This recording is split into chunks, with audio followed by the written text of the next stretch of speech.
हाँ जी सजना ते बिरामा दौड़ा बड़ा चंगा जिहा सुनावना है, एक नहीं बल्कि दो। पर उस तो पहले पसे मंजर एक सुना लगा, ओ सुन सो। उस तो बाद दौड़ा सुन सो, मुड़ चा सो सी गल्लां सच्चियां होवें ते कमेंट से लाजमी दसना है। यार गल दी ये समझ नहीं आई कि बंदा किसी नाल प्यार कर ही पांदा है, हो ही वैंदा है। ओ बंदा कुछ दे तुहाडे नाल चंगा रहिंदा है, मोड़ो तुहान छड़ के टुर वैंदा है बगैर किसी कसूर तू, बगैर किसी गलती तू। तुसी ओदे पिछे बहुत कुछ करदे हो, मुड़ भी छोड़ के टुर वैंदा। इंजे दो बेलियां नूं नंदा आपस विच बड़ा प्यार आ, बड़े ही प्यार आ, बड़े वादे कसमान, मैं तेरे मगर जान दे सां तू मेरे मगर जान दे, ये वो जिवें दे डलाग अजकल चलदे हुंदे ने। बड़े ही प्यार आ, बड़े ही प्यार आ। अखीरी जनाब ओ ना सजन एक सजन नूं छड्ड के ना दूए पासे रल वैंदा। ओ बेचारा ओदी याद विच रो रो के मैं उसनू इंज खवाया पिवाया, उस पिछे हर शय छड्डी, ओ मुड़ भी मैन छड्ड गया, बगैर गलती तो छड्ड गया।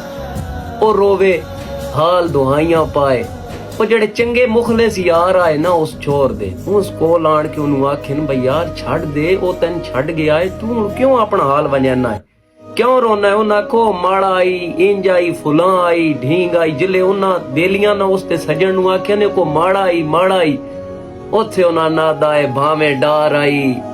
बख दे वेलियां दा उबदार नू कुछ ना आखो, कड्डो नोक्स अकीदत मन्ना चू दरबार नू कुछ ना आखो।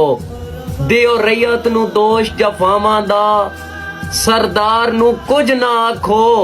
मैं मन लेना मेरी गलती है, मेरे यार नू कुछ ना आखो। आदन ठीक है तेरे यार नू यार कुछ ना आदे, पर रोते नहीं, तेरा रोमन नहीं बर्दाश्त होंदा।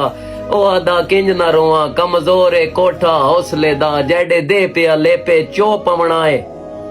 उंजे खप नहीं जो कुछ याद है, मैंने इस कमले ज़ेने चो पवना है। और हिक्को हल कावेश मदहोशी है, जदा उठण दे काबिल हो पवना है। साडा होश साडा दुश्मन है, ओए उस याद आवना है, असा रो पवना है। रुला गया ना कावेश वो जो कहता था बहुत हंसते हो।